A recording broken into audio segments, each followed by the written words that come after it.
right, so the last video that we did was basically the anti-aggro deck. This video is all about the aggro because listen, as much as I hate playing against aggro, there's a point on the ladder where you kinda have to play aggro. Why? Because it's the quickest way, just statistically speaking, to ladder up. It's quick games, quick wins, and even quicker losses. And sometimes the quick losses are even more important than the wins. So if you're all about saving time on the ladder to get those quick ranks up, definitely take a look at this deck. It is insane for winning really quick, especially in the early ladder ranks. As always, my name is Justin, also known as Shit Just Works, and as usual with these deck reviews, we're going to be going through the deck list first, and then we're going to get into a couple of games.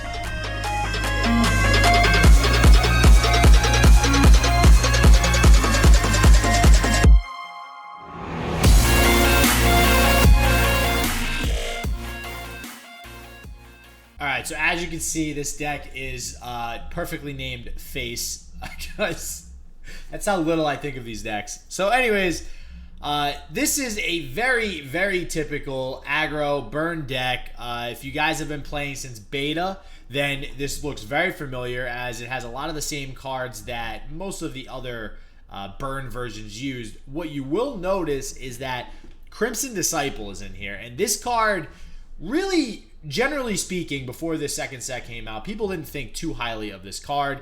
Now we have Imperial Demolitionist. Play effect, deal 1 to an ally to deal 2 to the enemy nexus. So that is a 4-cost, 2-card combo that deals 4 damage to the enemy nexus and leaves you with a 2/2 that can still do more damage to the nexus and a 2/3 on the field. That is a pretty good combo, and it's only 2 cards, so it's pretty easy to pull off. Playing this deck, and I think as you'll see in these next 2 games, you see this combo pulled off pretty frequently. Beyond that, other new cards are Noxian Fervor. That's actually it. The rest of the cards have been in this game, since the original burn deck had first released and people were playing it. But Noxian Fervor and Imperial Demolitionist are insane adds to this deck. Noxian Fervor, deal 3 to an ally unit, deal 3 to anything. This is mainly why this is good, and I think you'll see this in one of these games as well. Noxian Fervor, let's say you attack with like 4 units, and your opponent pulls a Spirit's Refuge on one of his blocking units or her blocking units, and now has lifesteal, or even just blocks with a lifesteal unit.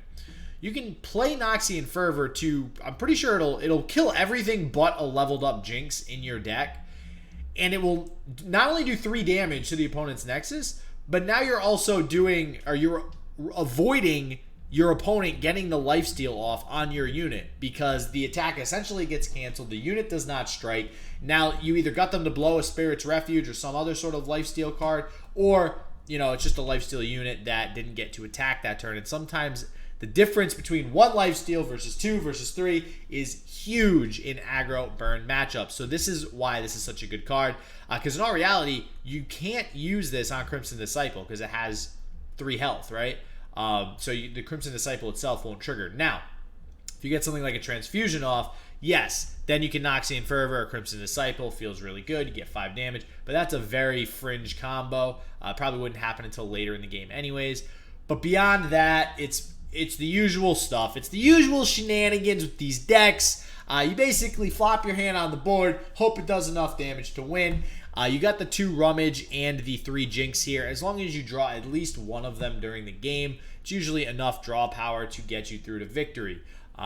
Being that there's 5 total, 40-card deck, you draw 4 cards to start, pretty good chance you will draw 1 in the first 5 turns. So that's pretty much what you're relying on there. To not lose steam and get them down to 6 health and end up not being able to really finish off the game. Honestly, if you're looking for aggro, if you want the opposite of the video from yesterday, hit up this deck. This deck will, for sure, if you're starting in bronze, you will easily get to gold with this deck. I have no doubts in my mind. You could misplay and probably still be able to get to gold.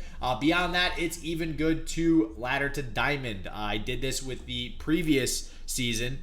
Using an aggro deck. Pretty much everybody tends to use aggro to ladder. Definitely give this a shot. Wow, I need to shave and get a haircut. Haircuts are like a hot commodity now. Damn.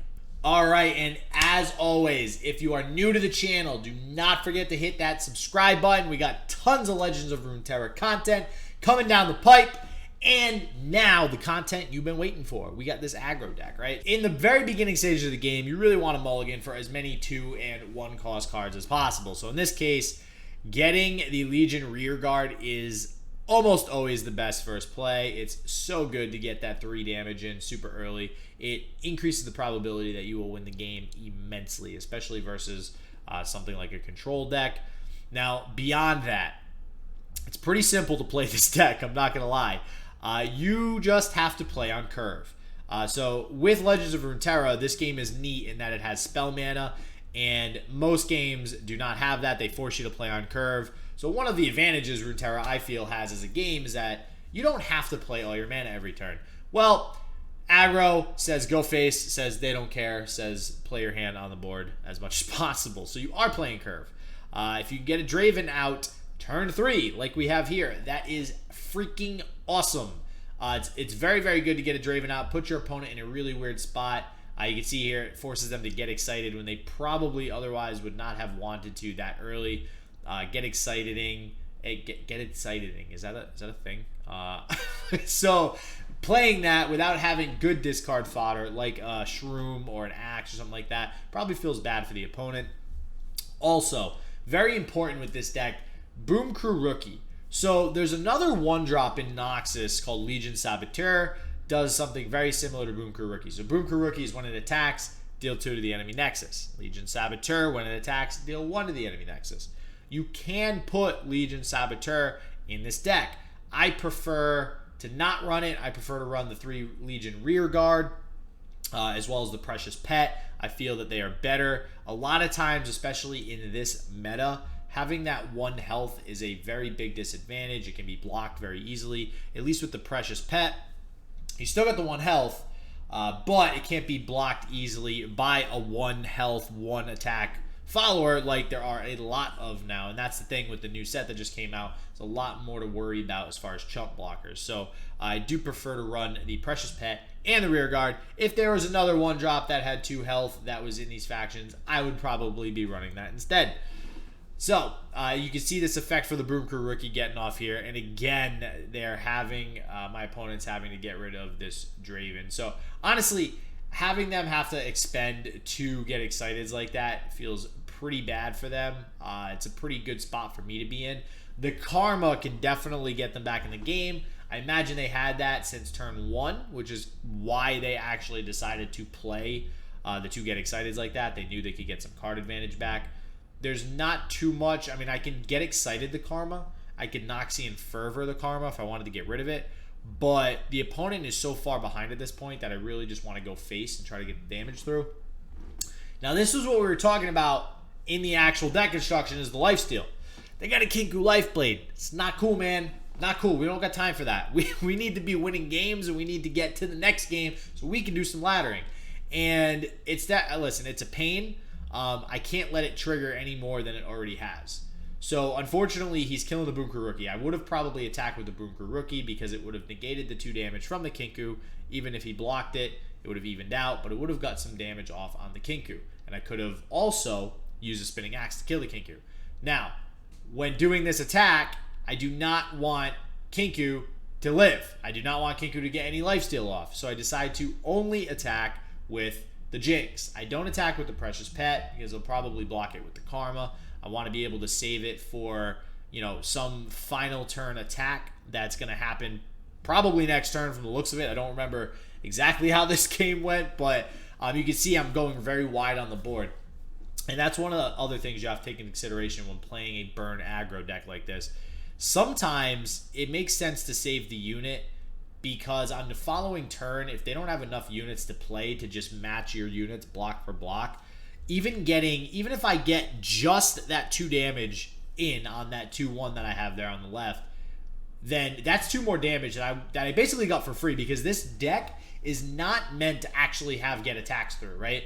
I mean, it is, but it isn't. If you get attacks through, great, hallelujah.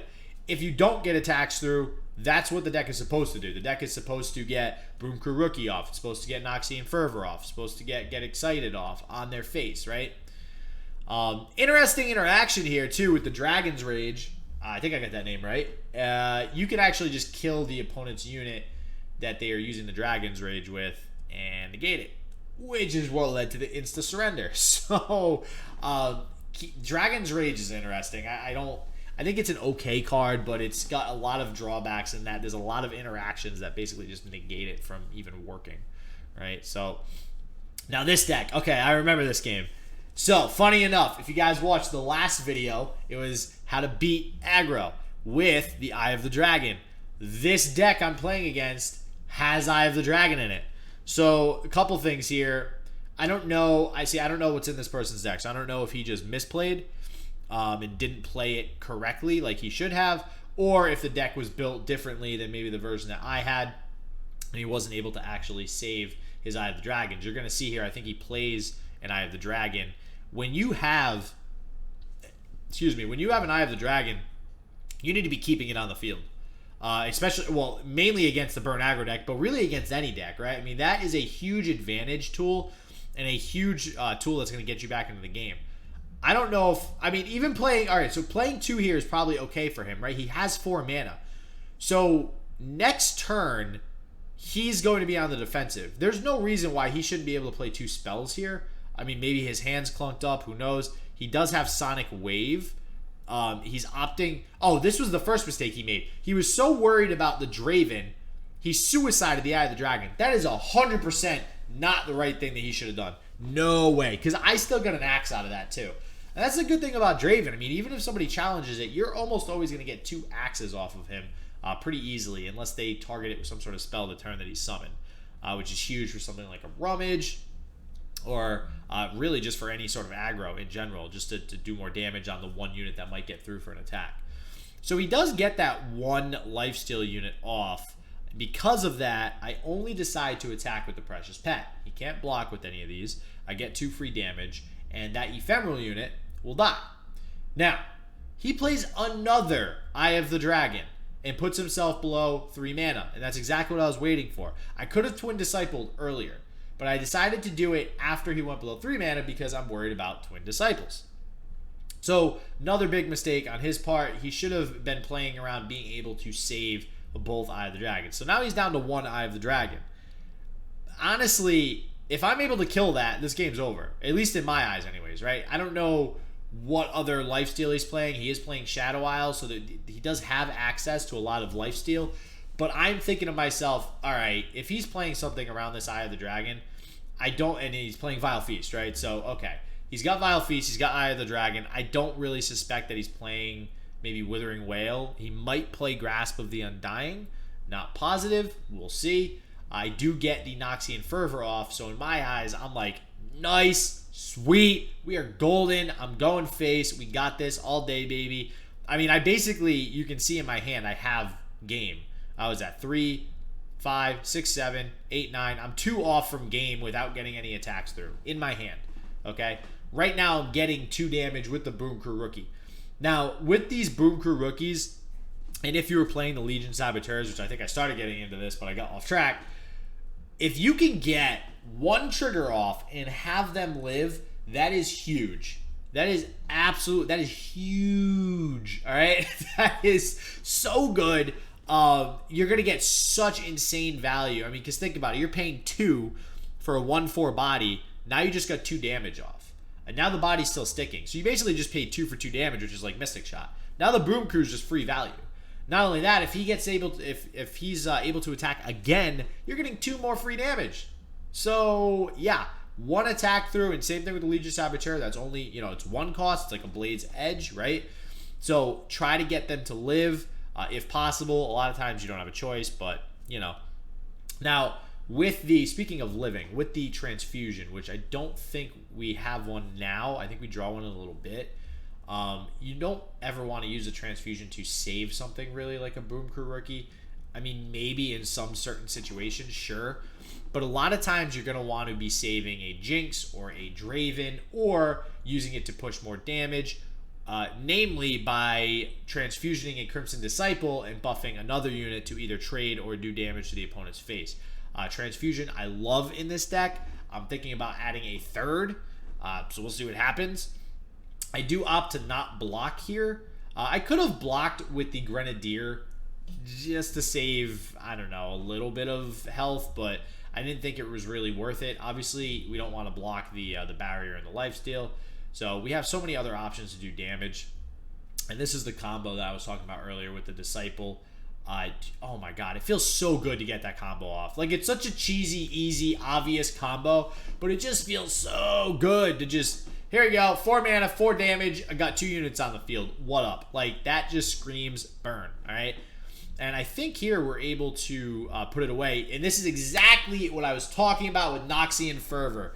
This is amazing. You get to kill your unit, deal 3 damage to their Nexus, avoid 4. This is essentially doing 7 damage right now because it's negating the lifesteal. That's nuts. That is nuts. That card is so good. All right, and there you can see the 2 quick wins. Honestly, it's pretty funny, too, that I ended up playing against a similar deck to the one that I just put up yesterday about killing aggro. Eye of the Dragon, if you use it properly, will wreck aggro decks, but you have to protect it. My opponent there was way too willy-nilly with just trading his Eye of the Dragons in. That's just not what you're supposed to do with those things. You need to protect them. I mean, hell, even if you took the 3 damage from the Draven to the face and saved the Eye of the Dragon, you're going to get it back in lifesteal with the tokens, right? So, anyways, I hope you guys enjoyed the video. I am so excited to start laddering, probably with this deck. I'm not going to lie. I hate aggro, but you got to do what you got to do to ladder, right? Still going to try out a whole slew of different decks, and I'm excited to bring that stuff to you guys. So, as always, don't forget to like the video if you like the video. Hope you guys are having a fantastic day. Stay healthy, stay positive. I hope shit just works for you, and peace out.